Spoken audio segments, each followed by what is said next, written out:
Hello, and welcome to Havoc Wargaming, dedicated to bringing you the uncommon. For those of you who haven't met me, my name is Ron, and today we're going to do a box opening of the latest Crooked Dice product, 7TV 3rd edition? I'm not actually sure what they're calling it. So let's get started.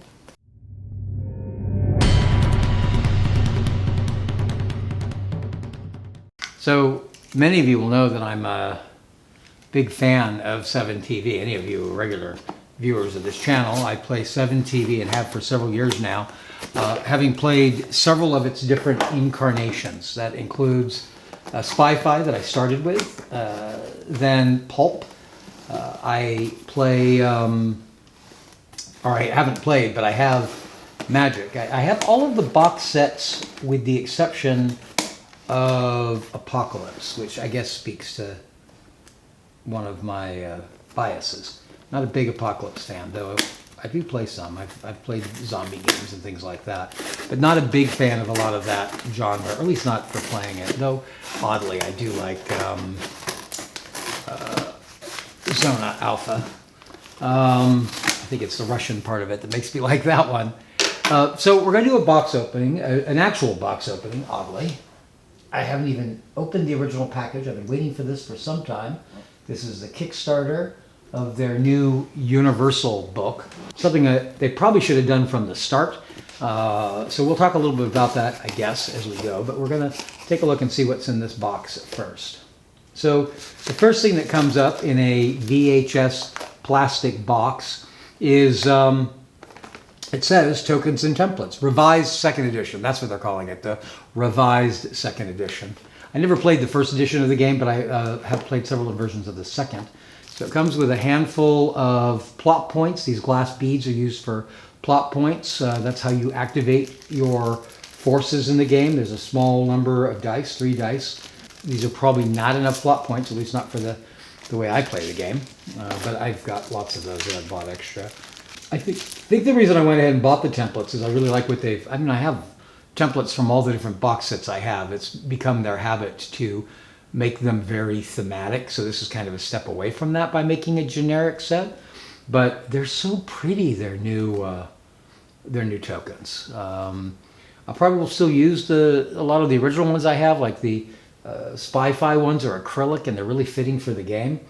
And from what I understand, they're still going to do some specific for some of the genre boxes. We'll talk a little bit about that. I'll probably use the wrong terms, but we'll talk a little bit about that as we go.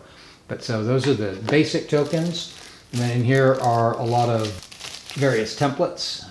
But again, you can see they're very colorful, very well painted. I don't like them. Oh, that's nice. There's a Steal the Scene marker now.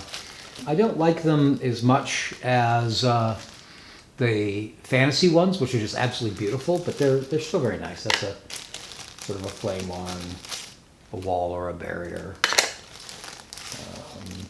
That's the little black token in the middle there is a Steal the Scene token I was talking about, and I guess that's probably a blast or a half blast or something. Other slightly larger one. There's actually 2 of those, so you could actually put them together to form one.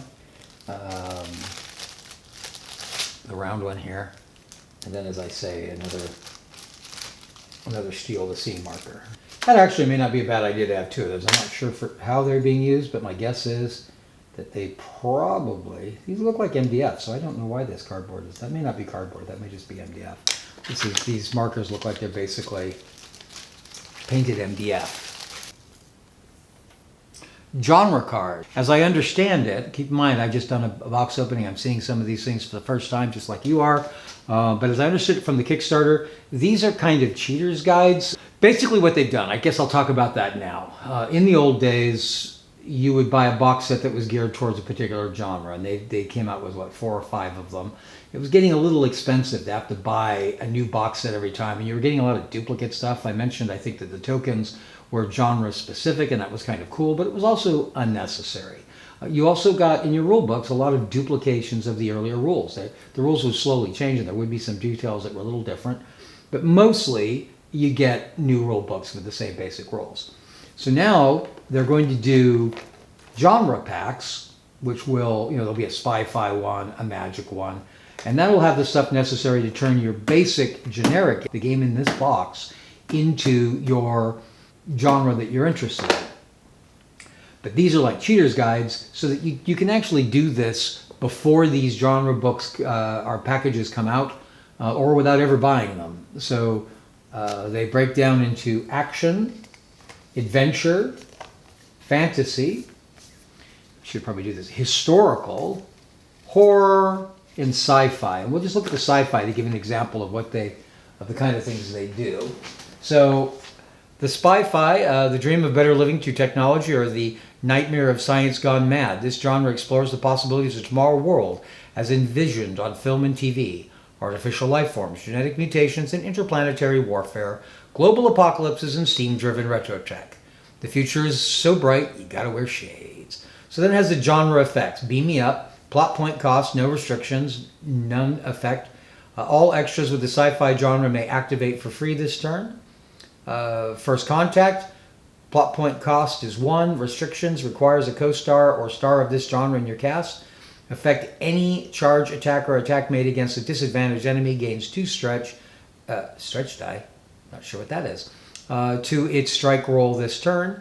Outbreak, plot point cost. This costs 2 plot points. Restrictions, requires a star of this genre in your cast. Effect, choose 1d3 enemy extras that are more than 6 inches from one of their stars or co-stars and make a body statistic test. If they fail, they receive the poison status. Using this card, during the script phase, the on-screen player may play 1 genre effect if this genre matches any of the genre symbols colored on their script card. Just pay the necessary plot point costs and ensure you meet the restrictions above. So there's that. This is just a poster. This was sort of an additional freebie for having done the Kickstarter. I'm not a big fan of these kind of things. They just sort of get in my way or end up being wasted. But that's it. Cover of TV Times, still only 15 pence. Explosive great new season action movie lined up. Late night horror, creepy fun, you decide. And then there's some obvious images of some famous people on there. Some of them a little better hidden than others. But basically giving you some of the basic genres, I would argue, with science fiction, spy-fi, fantasy, and pulp. All right. They left out apocalyptic. All right. Ooh. I don't recall if I didn't know this or I forgot this, but the rulebook is hardcover.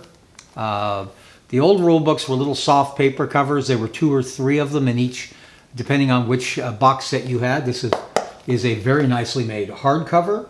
A little smaller than American size. I don't know my British sizes well enough. I think it's bigger than A4, but it's not the usual 8x10 size that we have. A card just fell out of it. Obstacles. Obstacles can slow down models. Oh, that's not good. It's apparently an additional rule, and it looks like it's already a replacement rule, an errata. So we'll have to figure out how to deal with that. Oh, the page is falling out too. What is that? Oh, it's more about, it is errata. There's an errata card. Brand new game. It comes with errata, but at least it's included. So it is included in the section on obstacles that clearly goes with.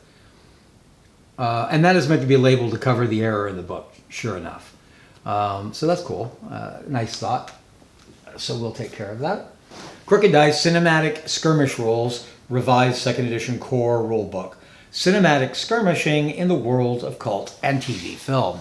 Very nicely made book. The typical opening pages, there's a nice table of contents. There's that poster that I just showed you.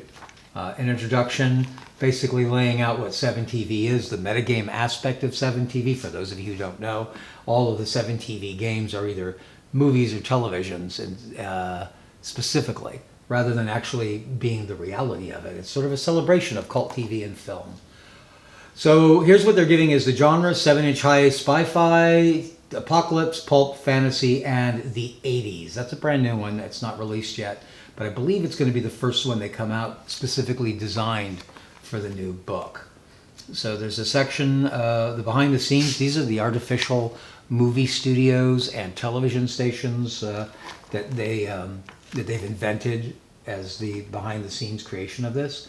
There's a section here, an introduction to 7TV and some of its common terms and what are necessary to play. This one, they did this in a revised book, is it has a section here on what is specifically different to the new rules. That's a great way to help get more used to a change if you're an experienced player like me. Goes right into cast building. The book already looks better laid out. I mentioned earlier there were typically 2 or 3 books, and those were divided by like producer's guide, director's guide, and I can't remember what the third one was in the 3 volumes. But it was always a real challenge to remember which book had what information you were looking at. So I think one book is going to really help for that, and I think it's already laid out in a way that makes it a little easier to follow. Very, very easy, very well printed, very clear. There's some of the samples of some of the new cards for central casting, a description of some of the characters. I've been assured that any old character is still playable in the new system.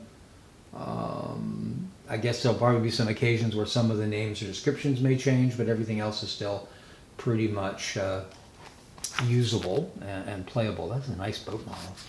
Some really nice art showing some of their figures in action. Now there's a section on how to play, the basics, how to base your characters, how the die rolls work. The dice in this game, they use some mechanics that are a little unusual, and it takes a little bit of getting used to.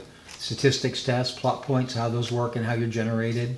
Prologue and the setting up the games is all next. That makes a lot of sense. This is a beautiful book.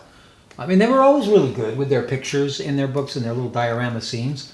In fact, some of these are just reuses of those, but some of them are new.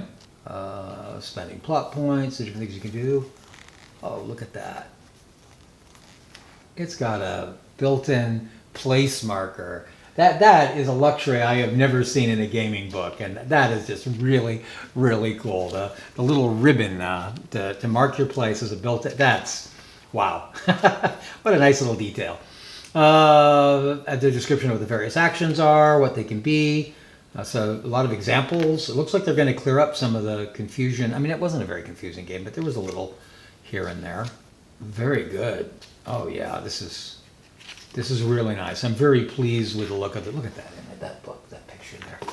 Really happy with this. I don't know if there's a point to just keep on going through it. There's some samples, scenarios in the back here.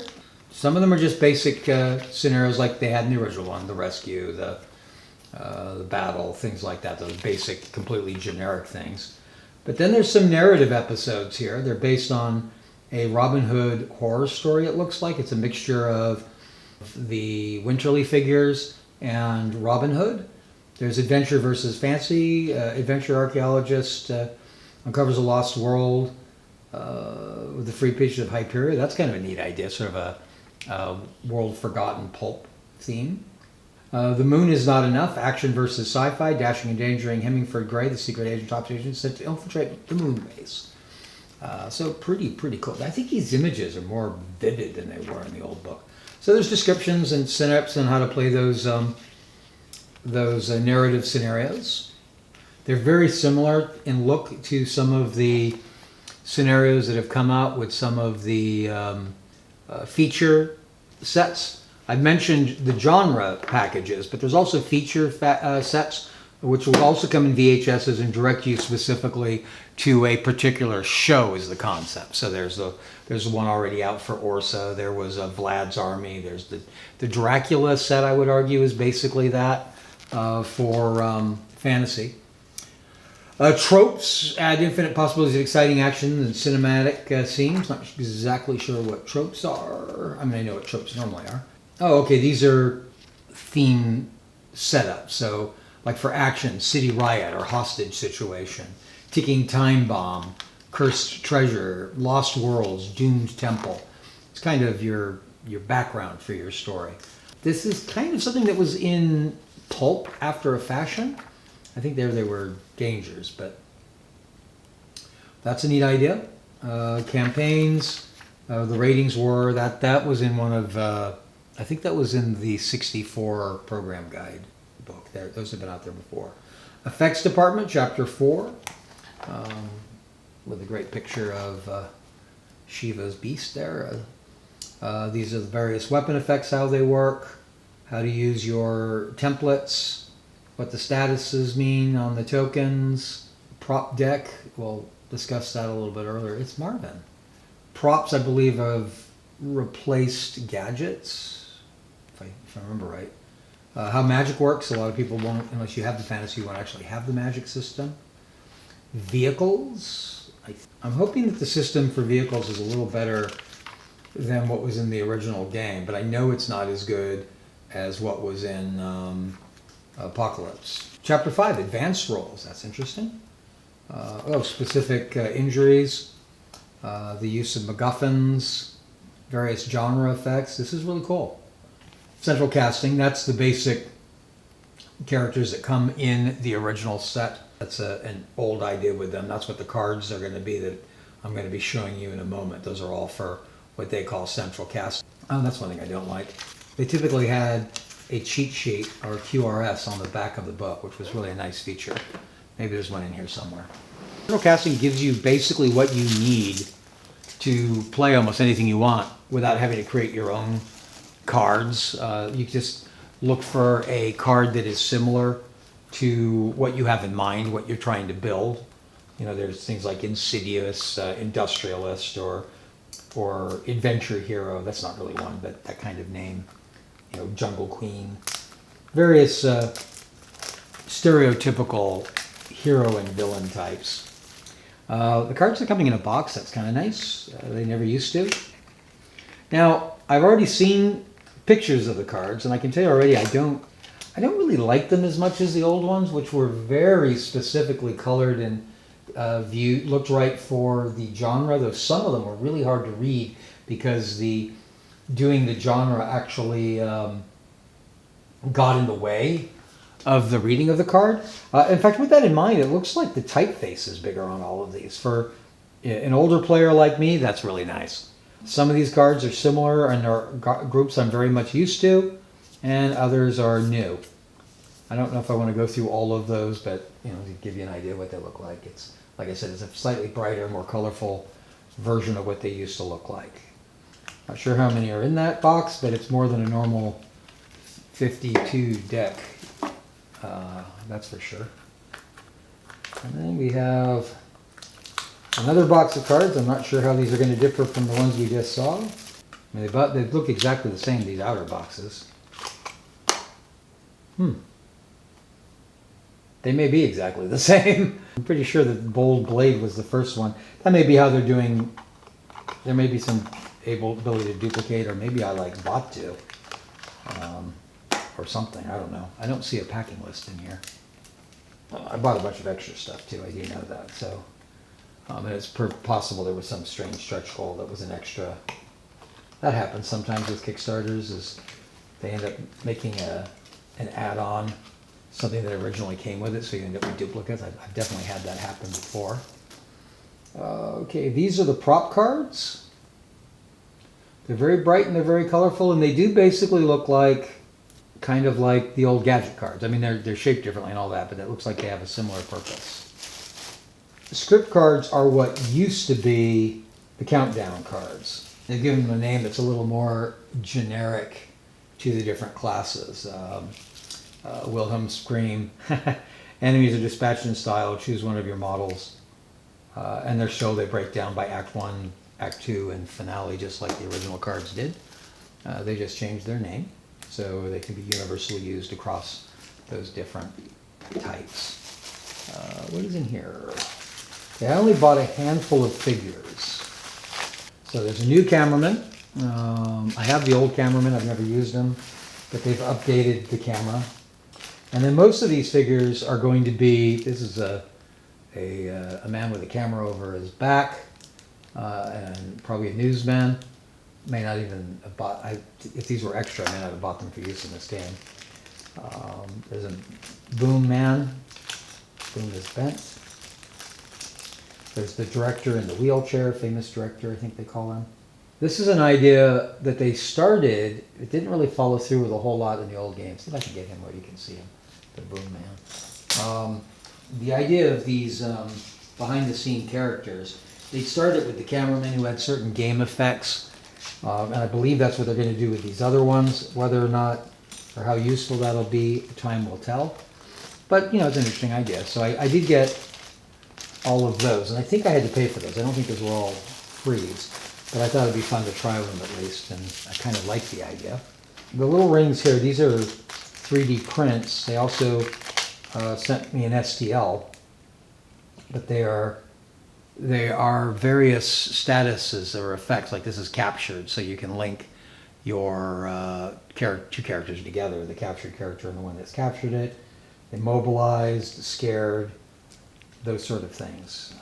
So those are pretty cool. They're designed to fit around the bases and help mark the statuses of your characters. That's a cool little thing, and that's something absolutely new to the game. All right, and lastly, sent a t-shirt as well. Just the plain 7TV t-shirt. So that's it, basically. I think I pretty much showed everything that came in the box. I'm satisfied. I'm really thrilled to get all of this. I suspect now I have to take my photograph of all the finished stuff to send. That's one of the things we're doing on the Facebook page, is everybody's showing that they got it. So I'm going to go ahead and do that when I'm done here. But I think it's a nice idea. I think it's long overdue. I think it's all very well done. The quality of Crooked Dice's things, at least from the second edition onward, have always just been very, very good. And I just think they're getting better and better all the time. So this will help solve, this core book idea will help solve one of the complaints I've heard about the game. Frequently people ask me, which box set do I get? I'm so confused. And the reality is they had a lot of trouble keeping those box sets in stock anyway, and they were pricey. They were really pricey. If you were a big fan of the game and were playing lots of the different genres, such as I do, it could set you back. So I think this is a good way to go. You buy the core book, you can buy just the genres you want. If you want, you can buy features when they start coming out. They just, right now they're doing a pre-sale of Manta Ray, which looks kind of interesting, obviously based on Stingray, one of the Anderson Super Marionette Vision shows. Already well supporting. I mean, that's coming out on pre-sale, and we're just getting these Kickstarters right now. So all very good. I think this is a good idea for those of you particularly who haven't already invested in 7TV. I'm heavily invested in it, but I still bought it, partly because I want to support Crooked Dice, partly because I want to keep up to date on the game, because I'm a big fan of it, and I'll be able to keep up with whatever the new things that come out with it too. Let me know if you play 7TV down in the section down below, or what you think about this idea of unifying the system under the core system. Also, if you have any ideas for further content you'd like to see us produce here at Cry Havoc Wargaming, we look in the content sections for that as well. If you have found this video useful, I hope you will hit like, and if you'd like to continue to receive notifications for videos like this one that may help you determine how to better spend your time or money in your tabletop wargaming hobby, then I hope you'll hit subscribe and ring our notification bell. Till next time, cheers.